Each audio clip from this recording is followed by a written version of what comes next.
Rebonjour, chers frères et sœurs. Nous passons à une autre émission, toujours de Europe 1, Migrants. Le cardinal Robert Sarah appelle à lutter contre le mal à la racine. Cette émission a été enregistrée le 25 novembre 2021. Et comme je viens de le lire, le titre c'est « Migrants » au pluriel. Le cardinal Sarah appelle à lutter contre le mal à la racine. Écoutons le cardinal Sarah sur Europe 1. Figure emblématique de l'Église, vous êtes un homme de réflexion. Votre parcours depuis votre Guinée natale jusqu'aux plus hautes instants. Bonjour. Merci d'être avec nous. Vous incarnez une figure emblématique de l'Église. Vous êtes un homme de réflexion. Votre parcours depuis votre Guinée natale jusqu'aux plus hautes instances à Rome auprès du pape force l'admiration. Nous allons parler dans quelques instants de votre livre intitulé Pour l'éternité, méditation sur la figure du prêtre aux éditions Fayard. Mais je souhaite tout d'abord évoquer cette tragédie qui s'est déroulée au large de Calais. Une embarcation de migrants qui s'est renversée. Il y a de très nombreux morts, 27 décès. Comment réagissez-vous face à une telle situation? Merci de m'accueillir à Europe 1, mais ma réaction est une révolte, voyez-vous. Il y a une triple trahison. D'abord, on retire des jeunes d'Afrique, des intelligences, des forces vives qui pouvaient développer le pays, le continent. Ils ont arraché de leur pays. Deuxième trahison, c'est que ces jeunes, on les présente comme l'Eldorado. Il suffit qu'ils arrivent là, ils trouveront tout, ce qui n'est pas vrai. Et puis, la troisième trahison, c'est qu'on n'agit pas vigoureusement contre ces passeurs qui profitent de la naïveté des jeunes et qui les font succomber en pleine mer, quoi, voyez-vous. Je pense qu'il faudrait lutter contre ce mal à la racine, c'est-à-dire présenter l'Europe comme elle est, les difficultés qu'elle connaît aussi, ne pas arracher ces jeunes-là de leur pays, ils auraient pu être des éléments de production, de développement, ne pas leur montrer que l'Europe c'est l'Eldorado, et punir ces passeurs qui les exploitent avec des bacs spatiaux. Oui. Vous avez eu, et depuis longtemps sur ce sujet, votre éminence, des mots très très forts. Dans votre précédent livre, intitulé Le soir approche et déjà le jour baisse, voici ce que vous écrivez. L'entreprise multiculturaliste européenne exploite un idéal de charité universelle mal compris. Vous dénoncez, cardinal Robert Sarah, cet Eldorado, certaines associations humanitaires, il faut le dire, des ONG coupables à vos yeux de faire croire que les frontières n'existent pas aujourd'hui. C'est une fausse idée de croire que les frontières n'existent pas, parce que de toute façon, chacun voudrait vivre dans son pays. Et tout le monde est heureux de vivre dans son pays. L'important, c'est vraiment de développer d'aider l'Afrique à se développer sur place, trouver du travail sur place, et que ces jeunes-là restent chez eux. Ils viennent ici, ils sont bloqués dans des camps, ils sont mal reçus, ils sont déçus. Ils essayent de passer comme cette dernière fois, ils voulaient passer en Angleterre, ils succombent en pleine mer, quoi. Et je pense que la lutte est à prendre au sérieux pour maintenir les jeunes chez eux. Mais comment faire passer ce message? Vous, le natif de la région de Bokeh, au nord de la Guinée, vous qui êtes parti, vous avez choisi vous-même de rejoindre il y a quelques années la France pour étudier la théologie, la philosophie. Comment dire aujourd'hui à ceux qui veulent partir à tout prix, malgré les risques pour eux et pour leurs enfants, comment leur dire de... Mais moi, je suis venu en France parce que envoyé par mon évêque pour étudier la théologie et retourner en Guinée. C'était pas pour rester en France. Et j'ai fini mes études. Et je suis reparti en Guinée pour servir mon pays. Et ces jeunes-là, on doit leur dire, mais servez votre pays, servez votre continent. Comme l'Occident sert son continent avec sa jeunesse, avec sa population. Et bon, je n'ai pas d'autre parole que d'insister à ce que vraiment on aide l'Afrique à se développer sur place. D'autant qu'ils arrivent, Monseigneur Robert Sarah, dans un Occident fatigué, dont vous dites, dans votre précédent livre, vous décrivez l'effondrement de l'Occident. Vous parlez sans tabou d'une crise culturelle et identitaire, et vous dites même décadent, sans enfants, sans famille.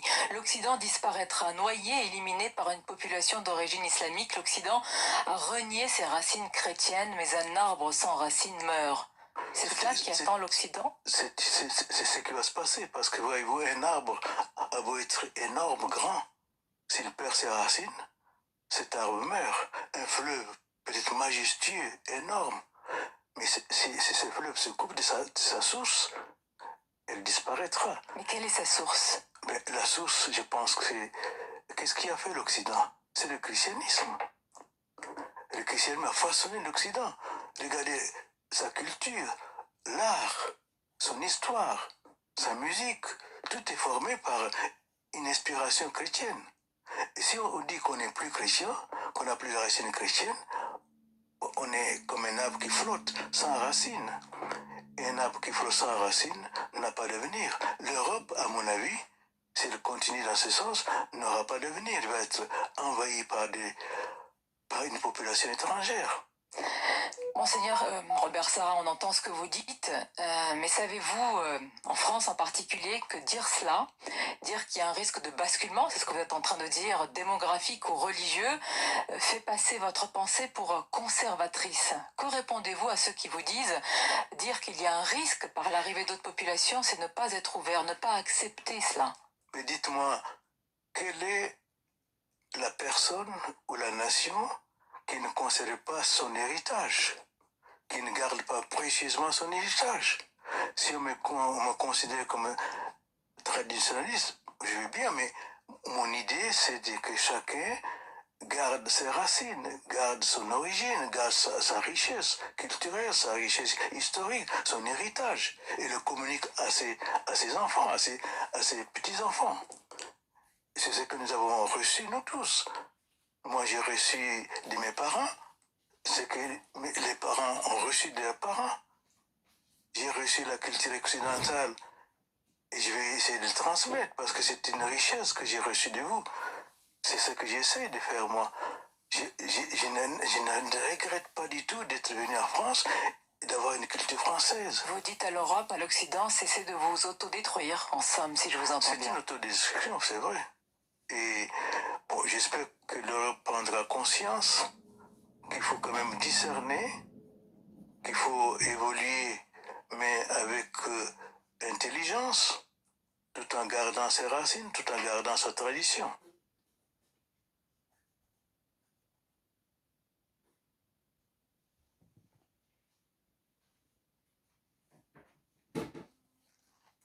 Merci pour ce message qui nous va droit au cœur et nous continuons en prière et à l'écoute du Seigneur. Ces reportages ou ces interviews arrivent, comme vous le voyez, sur ma page, afin de partager cela avec vous. C'est aussi une forme d'évangélisation. Et nous disons merci au cardinal Sarah et à la télévision Europe 1. À très bientôt, mes frères et sœurs. Nous continuons la journée sous la guidance du Seigneur par sa lumière divine. Vous voyez, quand je suis à l'écoute du Seigneur et que je dois faire un travail, il vous fait donc le vide que vous avez vu tout à l'heure sur le mur, que je tourne pour que vous voyez. Et comme ça, vous comprendrez comment est-ce que le Seigneur nous guide.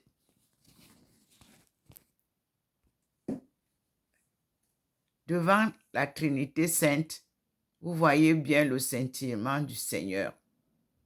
En bas, le Père. Au milieu, le Christ Jésus. Et en haut, vous avez l'Esprit. Ici, j'ai ce tableau que je m'étais offert lors d'un de mes anniversaires parce que c'était l'année vraiment du tigre. Alors, je l'ai choisi. Mais je ne savais pas que ce tableau me donnerait beaucoup d'enseignements. Et vous avez vu comment le Seigneur passe au-dessus de cet animal, parfois qu'il illumine et qui scintille au passage du Seigneur. Nous disons merci au Seigneur parce que mon tigre est mon signe d'horoscope. Né le 9 juin 1950, c'était effectivement un signe d'horoscope chinois, mais qui est aussi notre horoscope africain, car nous comptons les mois à partir de la lune. Quand la lune se lève, c'est le lever du mois, c'est le début du mois, et quand la lune se couche, c'est-à-dire 30, nous avons 30 jours. Enfin, ça vous donne le jour et les mois. En Afrique, voilà comment nous comptons nos années de naissance aussi. Nous sommes face au Seigneur. Vous avez entendu comment le cardinal vous l'a dit. Et comme je vous l'ai répété. Qui s'est renversé, il y a de très nombreux morts. Excusez-moi. Jésus vous dit, crois au Seigneur et tu seras sauvé. Le Seigneur a illuminé, alors je suis venu. C'était pour vous rappeler ça. Voilà la lumière du Seigneur. Écoutons donc le témoignage de Jésus qui vous dit que tout ce qu'il fait, il le fait par le pouvoir de son Père. Ceci nous aidera à mieux cerner l'Évangile selon Jésus-Christ lui-même. Voilà la lumière du Seigneur qui vient d'en haut, que vous-même vous voyez, et qui arrive ici. C'est ici que je suis posé. C'est pour ça que vous ne m'avez pas vu là-bas. Je suis posé à côté du Christ, à son écoute, à l'écoute de ses enseignements qu'il a reçus de Dieu. Et vous avez vous-même observé comment la lumière va vers ma chambre. Elle est posée, les rayons sont posés là, comme hier, qui nous présente Jésus, Marie de Magdala et la famille spirituelle que vous avez connue, c'est-à-dire les apôtres.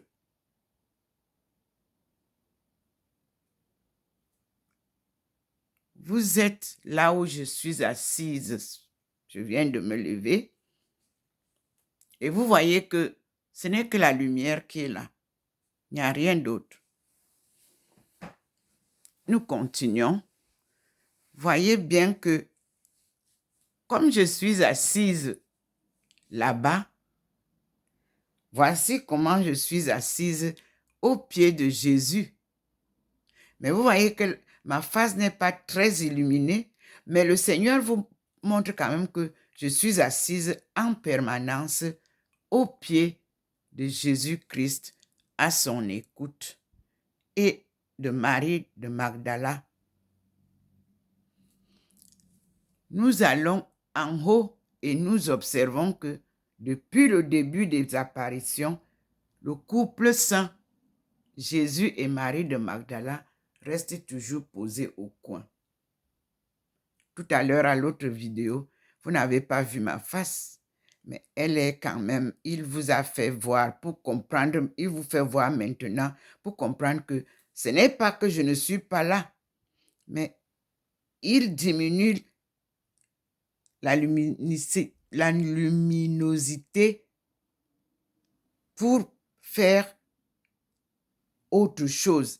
Donc, ce que j'avais, c'est d'écouter le cardinal Sarah, qui rejoint ce que je dis depuis 1985, que le Seigneur m'a apparu chez moi au Cameroun, à Douala, à la cité des Palmiers, et qu'il m'a annoncé cette bonne nouvelle et mauvaise nouvelle.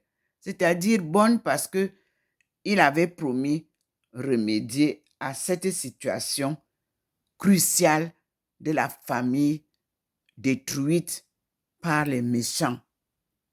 Mais en ce temps-là, en 1985, nous n'avions pas encore ce phénomène aussi grave.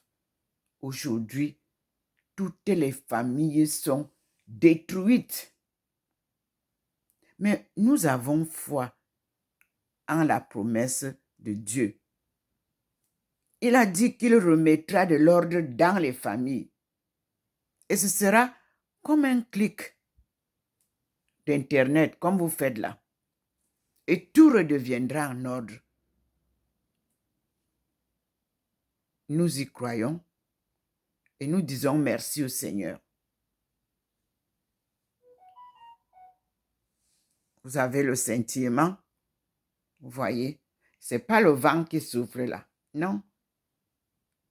Comme Thérèse vous a dit, ce n'est pas la lumière du soleil. Tout est grâce par Dieu Tout-Puissant. Et nous disons merci au Seigneur pour toutes ces leçons. Et je me retourne, me voici, et suis revenu m'asseoir devant vous. Et comme Jésus vous l'a souvent dit, paix à vous tous. Vivons ensemble ces derniers moments,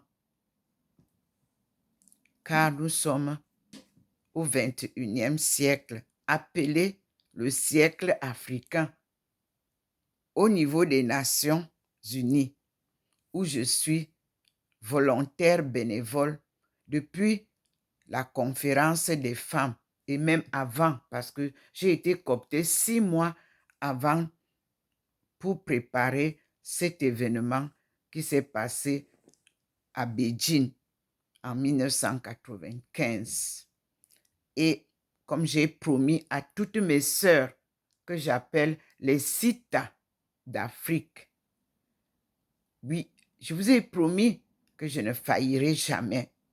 Et je remercie le Seigneur qui m'a gardé en vie jusqu'à ce moment pour préparer l'événement de 2030, la sortie effective du chaos de nos pays vers leur émergence en 2035.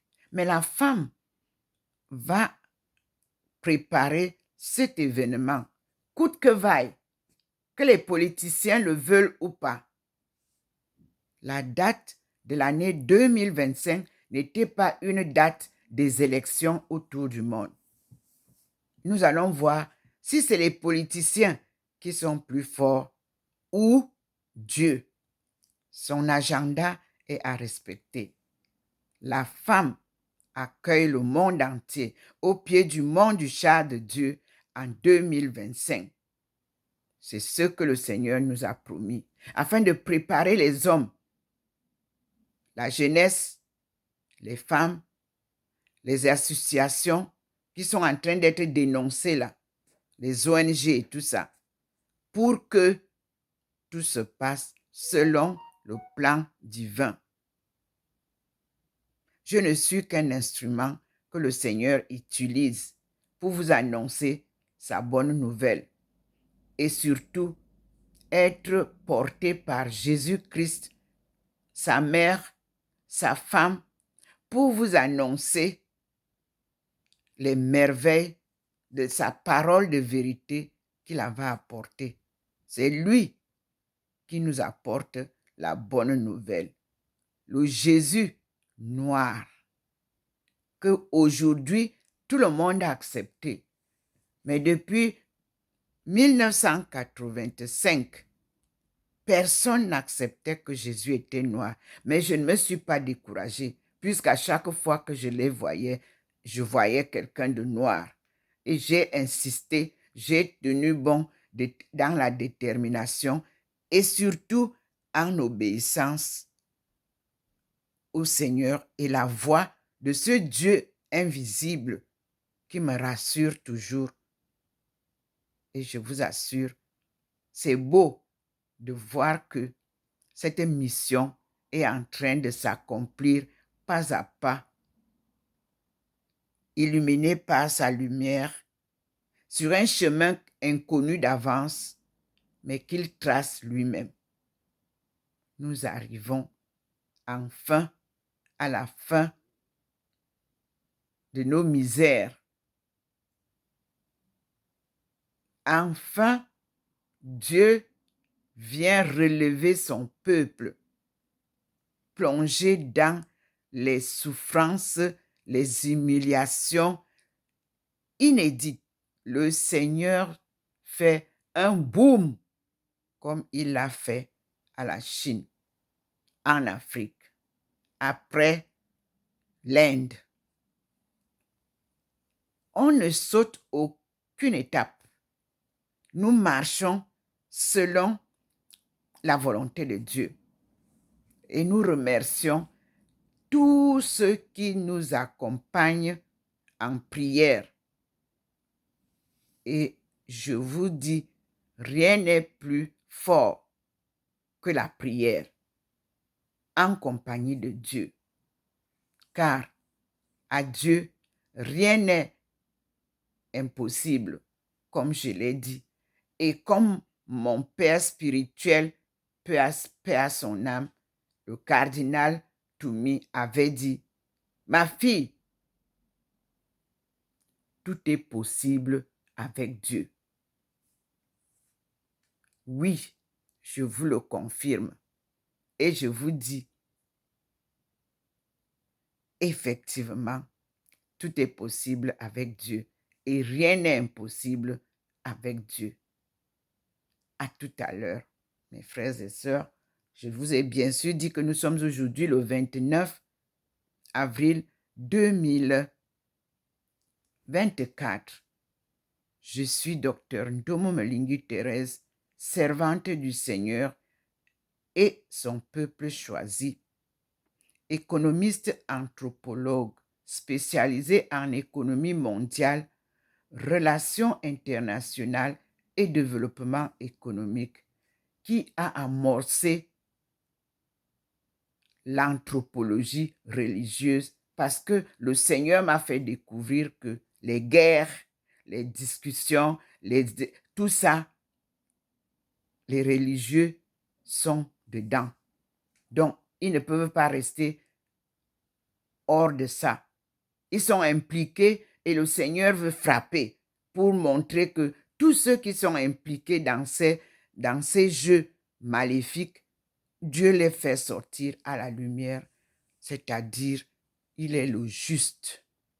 Et donc, pour la paix, la justice et son amour, tout doit être révélé. Alléluia. Amen.